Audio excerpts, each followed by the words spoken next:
Hi guys, this is Namcraft and welcome yet to another series of Starcraft English commentary. Gonna be continuing with the Laddernet series, random games played between random people on the internet.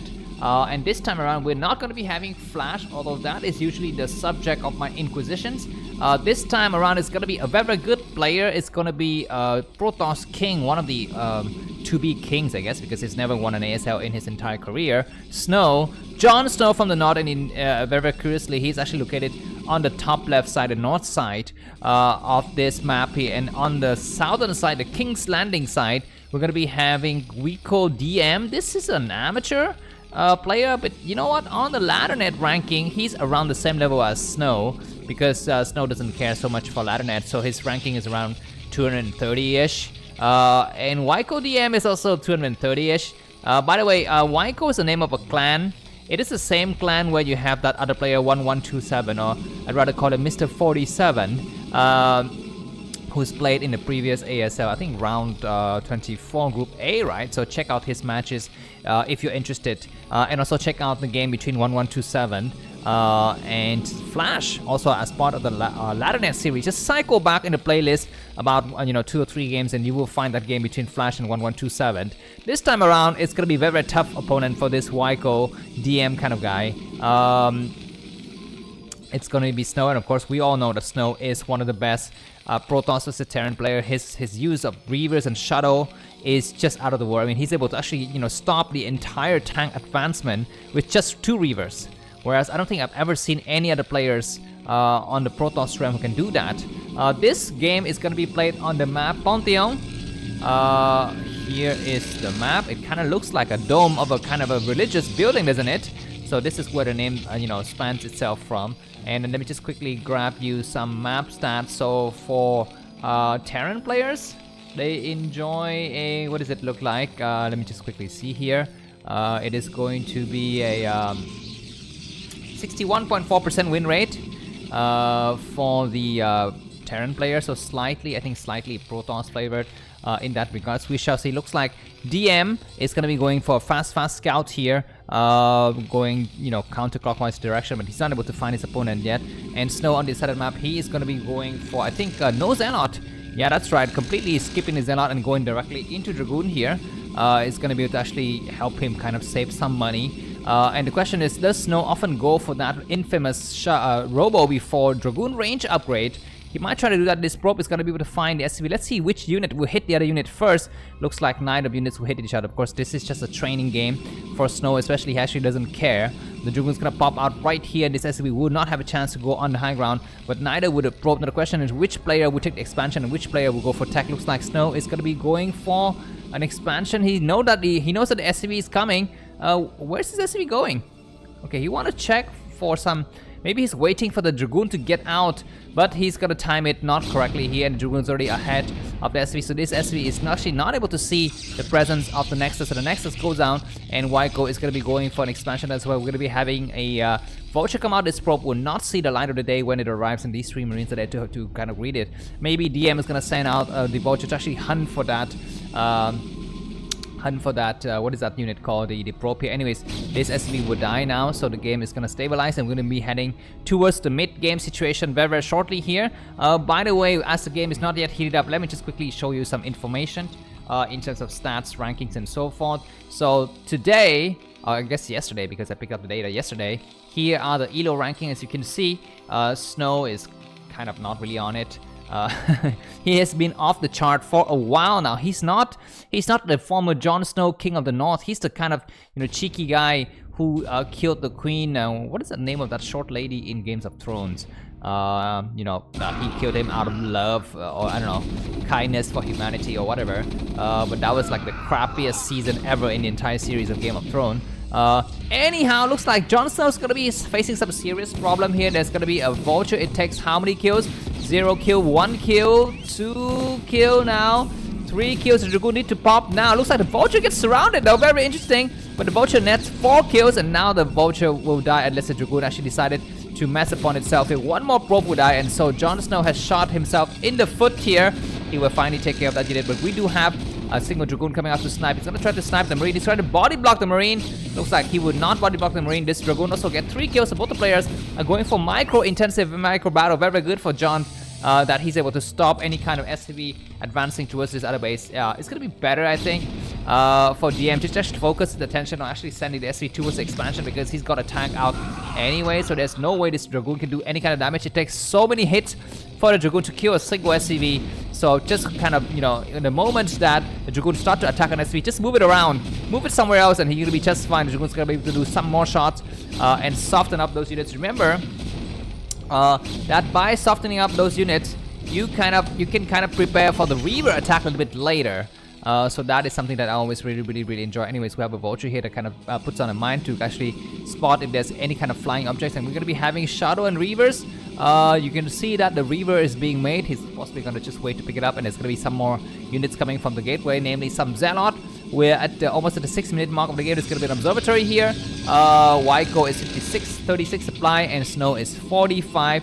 I would say that in that early engagement, DM is having a nice advantage. I mean, he was delayed a little bit here with the SCV transfer, but overall he took down 4 probes. That was very nice, of course, during that time. I don't think Snow was also saturating his expansion with the probes either. Anyways, we're going to be having the starport built now with the raid coming out to take care of that Shadow. The Shadow is going to be waiting for the second Zealot. There it is. So we shall see how much damage Snow could do with this. He's kind of waiting. Okay, he's going to be waiting for the Reaver. The Reaver is there. So he's getting ready to go for the drop here. Of course, he needs to kind of avoid this area. If he's a pro gamer, he will know how to do that. The Vulture's gonna lay a mine here. If he's got a mine, no mine just yet. He's gonna be just hanging out here. He's gonna have a couple of units, and we might have a hidden base at some point. Okay, looks like this unit maybe was scouted. No, I think the range, the vision range for that mine is not that far, but we do have a raid coming out now. The raid is almost completed, so this Shadow is surely gonna be dying now. There's no way the Shadow can escape yet. The raid will come out now. He's gonna try to do some shots, but there's not gonna be a chance for any kind of money. He needs to see the raid. He sees the raid moving out. What is going to be his reaction? He's going to pull some of the units back, and he's possibly going to be doing some shot, but this shot is going to be a dud. So Snow is kind of shooting himself in the foot here. That's clearly a dud. He's lost everything. He's going to try to do some shot against the SCV. He kills one SCV, the Zealot, and the Reaver is still alive, so he's going to be actually hanging out here. Actually, the raid need to focus attention on the Reaver. It's going to be going for the armory. He's going to be hiding in the back. He's going to try to take out the tank, but unsuccessfully so. And so this build was really terrible, but the Zealot is going to try to go in here to maybe just drive the tank back a little bit and prepares himself for an expansion. Behind this, DM is getting ready to take a hidden expansion as well. SCV is going to run away and die. The tank's going to try to clumsily attack the Zealot. So that was a failed attack, and DM is only behind Snow by about 10 supply. That's very nice. We do have a hidden command center going up now. So this game is, you know, structuring itself to be a very nice close battles. Not as far in terms of skill level as you would think, because Snow usually is the better player. But in these scenarios, looks like Snow is gonna be here for a while to take care of this mess that he has created. His enemy is gone for hidden expansion. If Snow is not able to discover it, he's gonna be surely in trouble. Anyways, double raids come out, and how many shots does it take to kill a probe with the double raids? It looks like maybe 3 shots.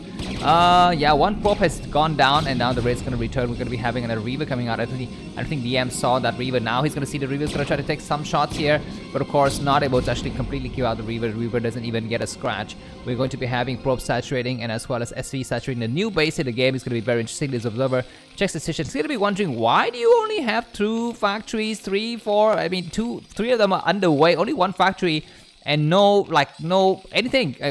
There's no armory. There's no academy, right? And he's going to be wondering what the heck is happening. He actually need to go out there and check. Okay, there is going to be an engineering bay there, and there's already an armory started to upgrade about 60%. That's good. And SV is getting transferred.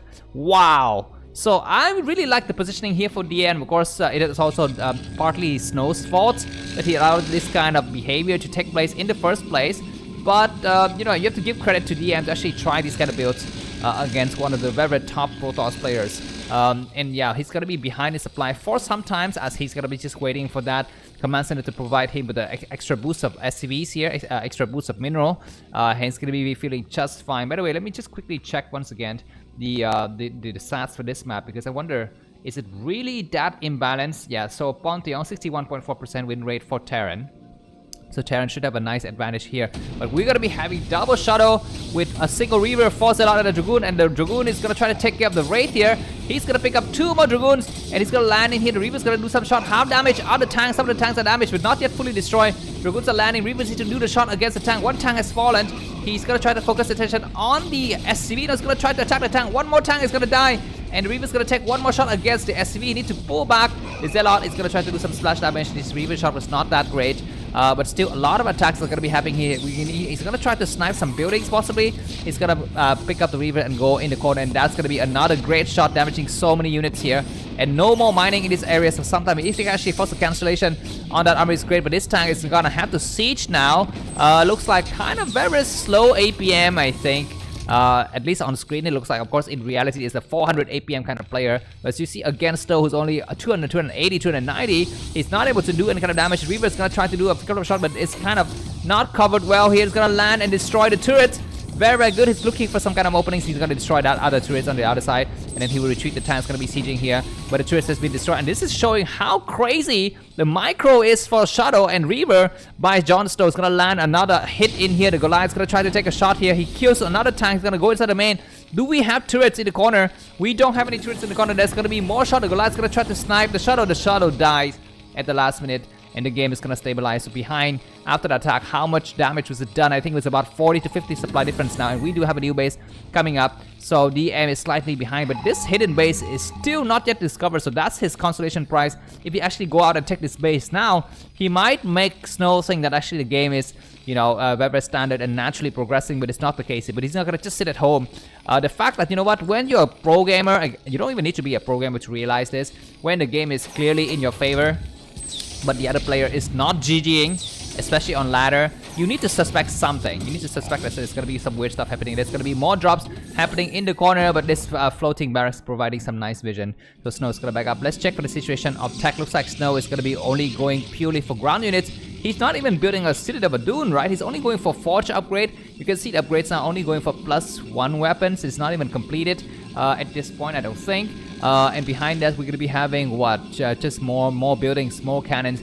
Terran is going to be going for +2 weapons, I think.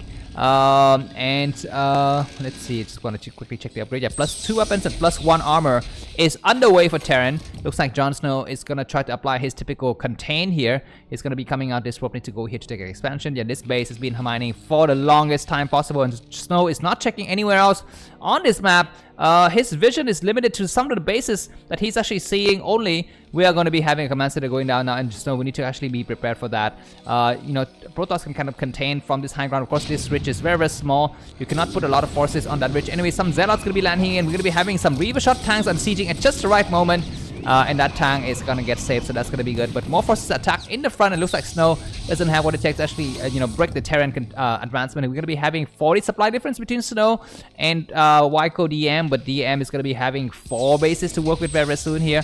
He's almost mining out this base. He's been mining this base for the longest time possible. So that is gonna be something I want to look at in a late game scenario. We've never seen a game between a pro gamer and an amateurs in which an amateur is allowed to have a hidden base for the longest time. Of course, in a real pro game between 2 pro gamers, then the player with the hidden base would truly win by now. He would have superior economy. He would come out and have just a lot of units actually to attack the other players. But it looks like in this other case, it's going to be Snow who still has the advantage despite the extra base. But he's going to force the cancellation on this base now.